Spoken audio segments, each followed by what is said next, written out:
Salute is a program for and about men and women who have served our country. Our program includes news about the laws that affect veterans, information on benefits and services, and news from veterans organizations. And now, our host, Bob Peters. Hello, and welcome to Salute. I'm your host, Bob Peters, and with me today is Mr. Scott Bushnell, Lieutenant Commander, United States Navy. You were in from 1960 to 1970. Welcome back to the show. Thank you. For people who don't know you, you were here, and you were one of the chairmen on the committee for the Welcome Home Committee for Vietnam veterans up in Traverse. That's correct. Which was really a wonderful. I had the privilege of being up there, and you were this old friend of yours, isn't it? Yes, it is. Charlie Plum. Yeah. I know this show is going to be about Scott Bushnell, but for the people who don't know who Charlie Plum is, you and him were in the service together, right? That's correct. He and I were at the Naval Academy together in graduating in 1964. I'd known him since 1960 when we first came to the Naval Academy. He was a POW in Vietnam. He was captured on his 74th mission or 75th mission over North Vietnam. He was an F-4 fighter pilot, and he was shot down 5 days before he was due to rotate back to the States. And he had just sent a message to his wife, "I'll be home in 5 days." Yeah. 2,103 days later, he was still not home. Yeah. 6 years as a POW, living in an 8-foot by 8-foot cell. Amazing survival story. He was the guest speaker after the parade. That's correct. And I'll tell you, you could charge admission, and the people who didn't go there, you missed something very special. That's true. Because he told how life really is, and it was very educational. And, I thought it was fantastic. And the parade, I got to give you guys a lot of credit for what you did. And I, as one person, really enjoyed it, and I really enjoyed seeing some of those young people holding signs up, "Welcome home." That was really nice. But let's get into Lieutenant Commander Scott. Tell us about where are you originally from? I'm originally from upstate New York, the Utica, Rome area of upstate New York. Brought up on my grandfather's dairy farm for the most part. Although in 1946, my mother, my sister, and I went to Germany to join my dad. He was also on D-Day, 29th Infantry Division. He was in the second wave at Omaha Beach, and was wounded twice in France while he was in the service. After the war, he decided to stay in the Army, so we joined him in Nuremberg. We lived in Nuremberg and Wiesbaden. So my early memories are of Germany, basically, because I was about. You didn't have a dairy farm there, though, did you? No dairy farm there. I learned to speak a little bit of German, which mostly have all forgotten. I can still sing Silent Night in German. That's about it. We're not going to ask you to do that. Okay. But after we came back home, we lived in upstate New York on my grandfather's dairy farm until I graduated from high school. Went away. And why did you decide to go in the Navy? Well, my dad being in the Army, he says if you have to go in the military, you're not going to be in a foxhole. So he. We have a very similar story, which I didn't tell you yet, but I'm not going to tell you. I'll tell you after the show. Okay. Anyway, we didn't have an awful lot of money, so we were looking for a place that would basically give me full scholarship. And then we applied to the Naval Academy. I was lucky enough to get in, and so that's how I got into the Navy. Through his desire for me not to be in a foxhole, which as we go along, you'll understand why that's humorous. Yeah, so you, where'd you take your basic? Well, at the Naval Academy in Annapolis, Maryland. That's a 4-year Oh, you went college. right to the academy, Yes, didn't you? yeah. Okay, see, I don't know. Graduated from high school. I was go just a directly- lonely little E4, you know? Yeah, go directly to the Naval Academy. And you go through the same essential training that you would if you were a Marine officer or Marine enlisted through basic school. It's the same. The first year you're there is basically similar to basic school, except you also have a lot of very hard academics as well. So. Mm-hmm. And you pursued a career in? Well, the Navy. Had a very different career from most people. I started out I went to a flight school in Pensacola after about 3 months in Rhode Island, working on the staff of an admiral who was in charge of the Atlantic Fleet. I worked for him for a short time in tracking Soviet submarines. And I was just waiting while my flight school class started. So I went to Pensacola and had an additional time there. So they put me in the base police, basically. So I was an investigator for the base police for about 3 months before my class started. Lots of humorous stories about that. Well, this is a family show, but if you got one, you know. Well, yeah, I do actually. Our chief investigator was a civilian, and he was a Georgia boy. And at that time, this is deep South Georgia boy, with the accent and everything. And he didn't pull any punches about what he had to do and how he did it. So at one time we had a guy who was accused of I think it was rape, and they brought him into the office, and what they did was they sat him on a hardwood bench in front of the investigator who sat behind his desk. And he had a stack of paper on the right-hand corner of his desk, clean white sheets of paper, and next to it he had a tape recorder. Well, the tape recorder went around and around, but didn't record anything. It was broken, didn't record anything. And he would take that piece of paper, and he had previously put oil on his hands. So he had just lightly touched that piece of paper. And he told this guy, we're going to get your fingerprints off of the crime scene. And we're going to put them in our computer. There was no computer. We're going to put them in our computer, and if they match up to your fingerprints, you're going to be put in jail for the rest of your life for this crime. So, and I'm going to show you how easy it is to get fingerprints. And he would take and put his hand on the paper like that, and then he put the fingerprint dust, a beautiful set of prints. Right? So he says, okay, then he would turn on his tape recorder, and it would zip around. He says, now, he would interview him and ask him questions, and you better tell me the truth. And meanwhile, the two other enlisted guys came in, one in uniform, one not. The one in uniform would push the other guy into the room and says, I got him, Chief, what do you want me to do? And he said, Good cop, bad cop, huh? And he said, take him next door, and get his confession. So you go into the storeroom next door, which the culprit didn't know was there. Yeah. So now you got two enlisted guys in the next room, one pretending to be a cop, or not pretending, but it was a cop.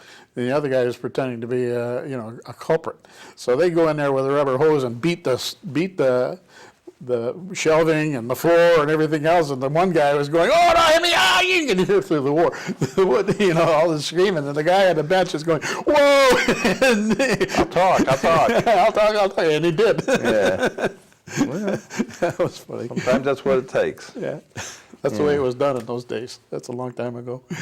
So, after the Naval Academy, your first ship? Well, I went through flight school and decided it wasn't the career I wanted. I figured I'd kill myself or somebody else, so I got out.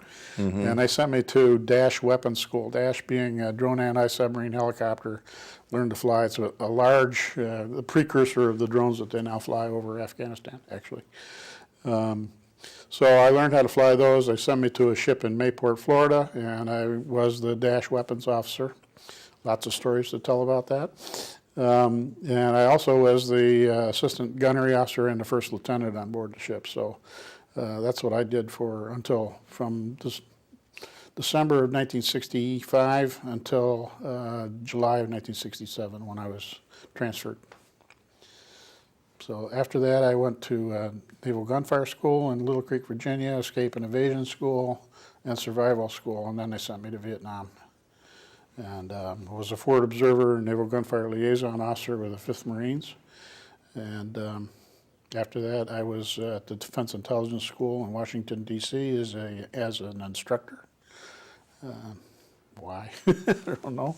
But there I was. Yeah, I was telling you before about when you talk about the setting off the artillery and everything. About I had this World War II guy who was, he was in one of those turrets and kamikaze playing hit, and he got wounded, and I said, well, how did you aim the weapon? I don't know. You just watch these things, and you'll think maybe he had a crank, and he just, But you were the guy that was up in the tower there, Yeah, I was, part of my job as assistant gunnery officer was to control the guns when we were shooting them. And always at training. We never shot, in real life, but always in training. So we would get down to Culebra, which was an island in the Caribbean, where they had a shooting range set up.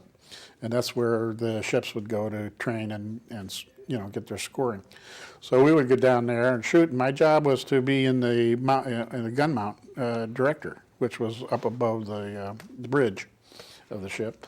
And looking through the optics, I could see where the target was, and I would send the directions to the gun mounts on how to train their guns and what elevation and so forth, and what round to shoot. And that's how the guns were controlled. And I was pretty good at that, which is why I ended up in Vietnam doing what I did. So. Yeah, just the job for you. Yeah, exactly. I was too good. Yeah. So you spent a lot of time with the Marines out there? Well, I was attached to, as a naval gunfire spotter and artillery spotter, I was attached to the 5th Marines. Basically, they had 3 companies, companies. The first 3 battalions, what am I talking about? 3 battalions, 1st Battalion, 2nd Battalion, 3rd Battalion, 5th Marines being a regiment out of the 1st Marine Division. And we were all assigned to I Corps, which is northern Vietnam, from basically just a little south of Da Nang all the way up to the DMZ. Mm-hmm. So that was the area that we covered. And my responsibilities initially were as a forward observer for various groups, recon teams for the battalions and the individual companies within the battalions. If they go out on a operation or whatever, I went out and did forward observer for them.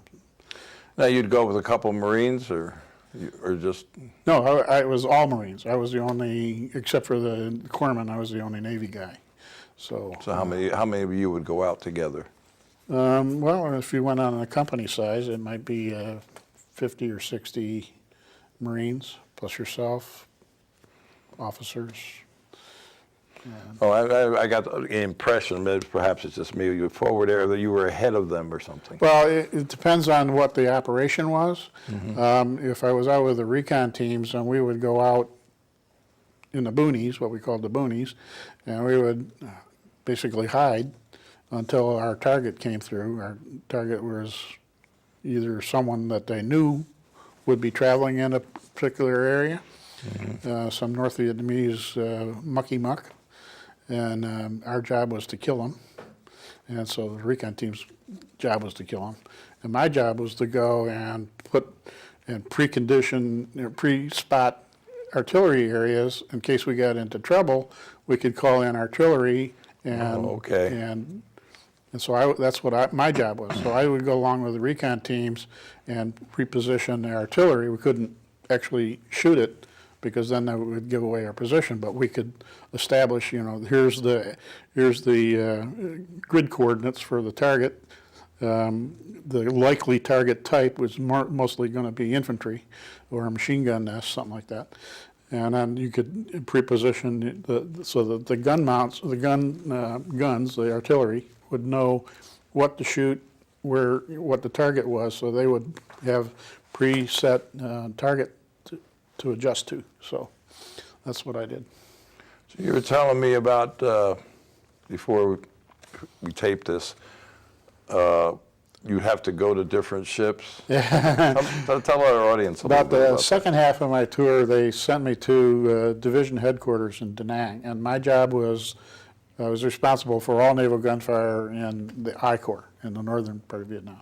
So one of my jobs was to go and visit the ships that came on what we called the gun target line. That is, they were now ready to shoot. And so they would check in with me, I would make arrangements, and whenever the time was, I would get on a helicopter and go visit them. Well, when I did that, I always got dressed up in all of my jungle finery. And I had a reason for doing that. I had a grease gun, I had a .45 caliber pistol, I carried an M14, I had a flak jacket and helmet and all that other junk. I probably weighed 6 tons. That was really heavy. stuff I would never wear out in the patrol.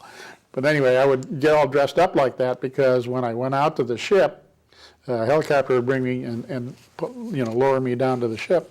They saw John Wayne, right? So I got treated like royalty, and they listened to me when I said something. I wasn't just some schmuck coming. So I would tell them, here's where where the free fire zones are, which meant that they could shoot in there all day long and didn't need any specific permissions. Here's where you need to get permissions. You can fire there, but they're controlled by the South Vietnamese government, and you had to get permission to shoot. And here's where operations are going, and here's what kinds of targets that you can expect, and blah blah blah. So that's what I would go tell them. Well, being John Wayne, they would say, take this back with you. So they'd give me ice cream, and they would get, frozen things of ice cream. They'd give me frozen steaks, and I would take that back and give it to my enlisted guys. And they were the best eating people in all of South Vietnam, probably.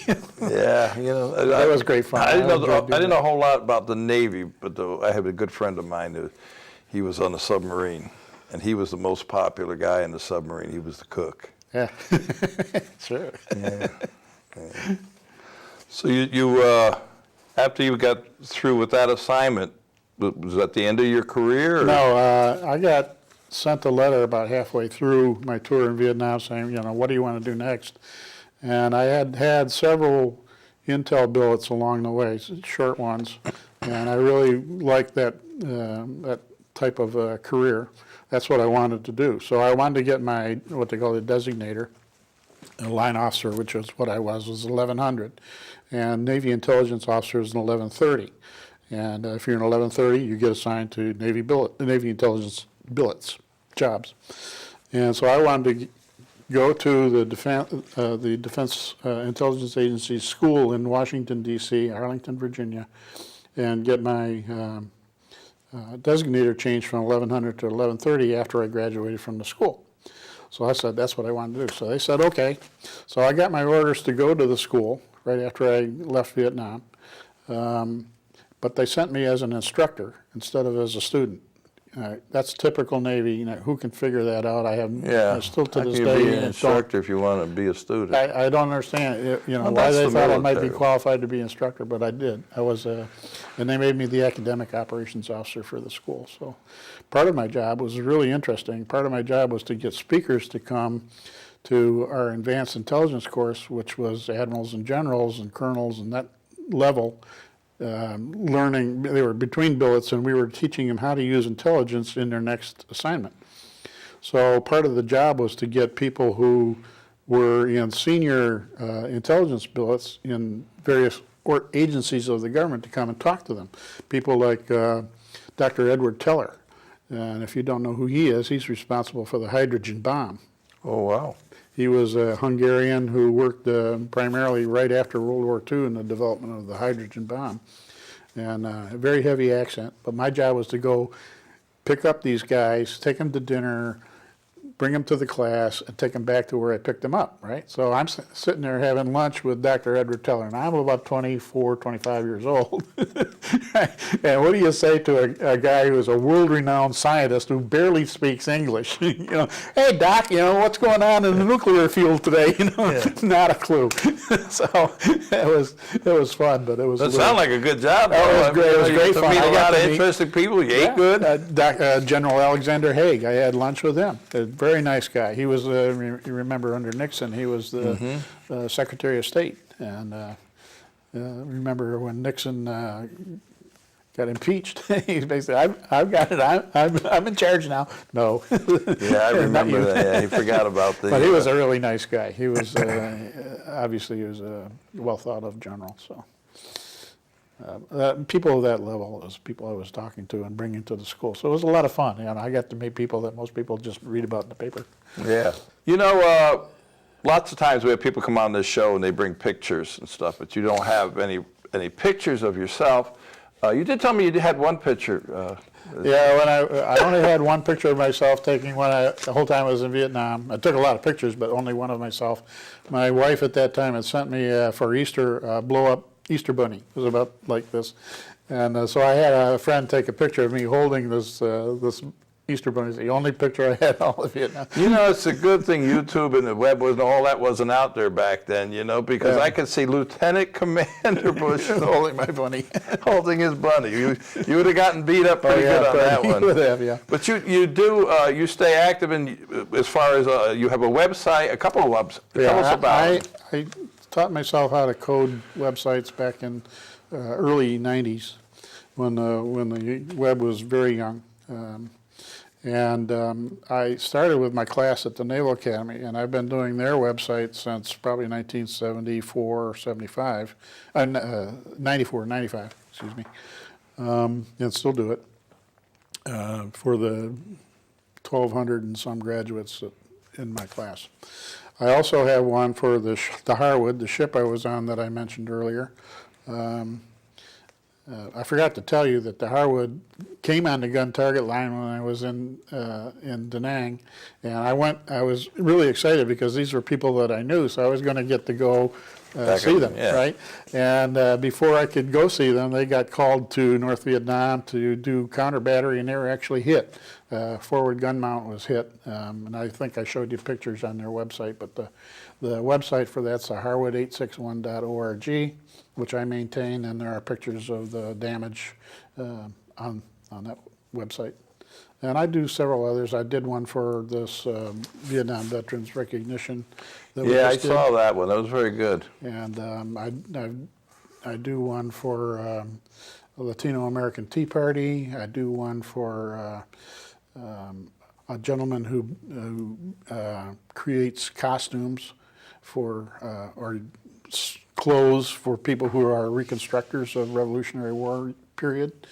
I do one for, I'm getting ready to do one for a doctor who has a website for mental disorders he wants revamped. I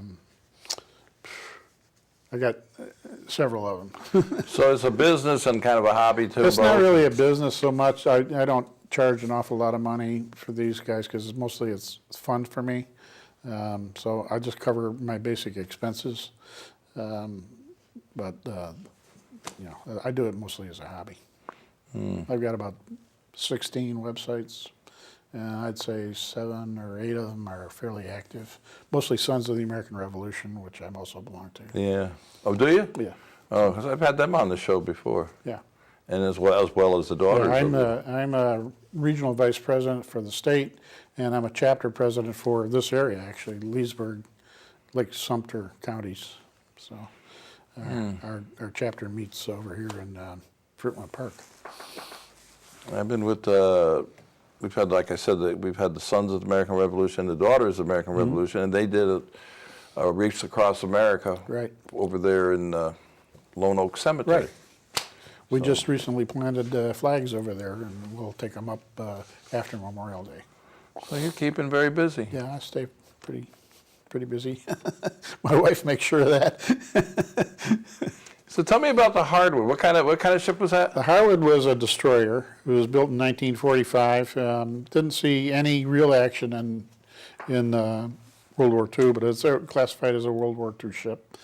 Saw a lot of action in the Korean War and also in the space program. It was responsible for picking up a number of the space capsules when they came down. Yeah, I remember when you had that space, because a lot of young people don't realize this. When they used to send them up, they have a capsule, they come down and they land in the ocean. Right, exactly. You had to go pick them up. Now, then they grew up with the shuttle flying up, and it flies back down. They don't remember the early days. Yeah. Yeah. So that was the ship. It was a great ship. I really enjoyed the ship. Enjoyed being at sea. I really miss it actually. And it got an interesting story because in 1970 the ship was sold to Turkey, as it had completed its lifespan. Not 19. Did I say 70? Yeah, 1970. And so it got sold to Turkey, and they renamed it the Capectec or something like Capectec, I think was the name of it. And in 1970, very careful how you pronounce that. Yeah, in 1974, it was involved in Turkey's war with Greece over the island of Cyprus. Oh yeah, If you remember. Yeah. And So it's patrolling off the island of Cyprus, and some Turkish air combat planes came over, and they mistook it for a Greek ship, and they sunk it. They bombed it and sunk it. A lot of guys lost their lives. So now my ship, my beautiful ship, is lying on the bottom of the ocean somewhere off of Cyprus. Sunk by Yeah, on friendly that fire. website, the website I mentioned to you, there's the complete story and the pictures. That's the website again, one more time. Harwood861.org. Okay. Yeah.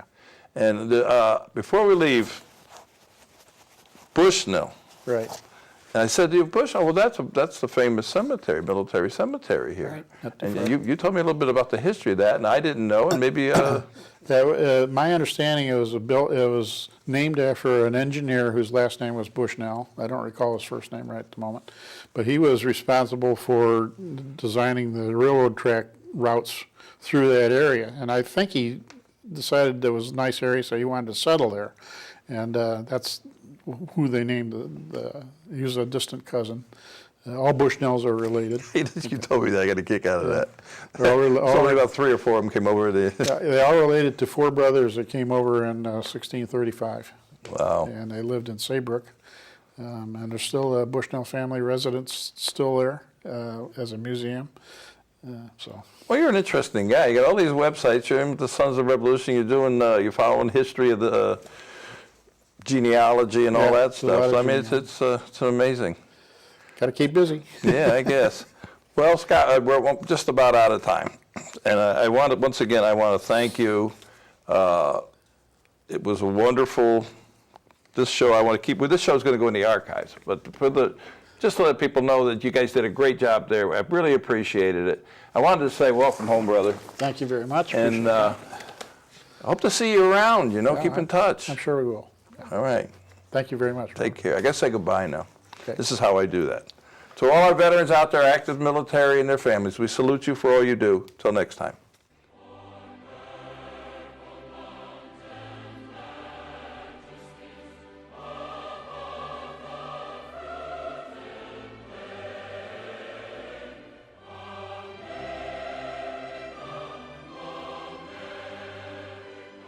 This is our 4th year at Lakefront TV. We're still looking for guests, and we'd love to have you on. We're proud of what we've done in the past.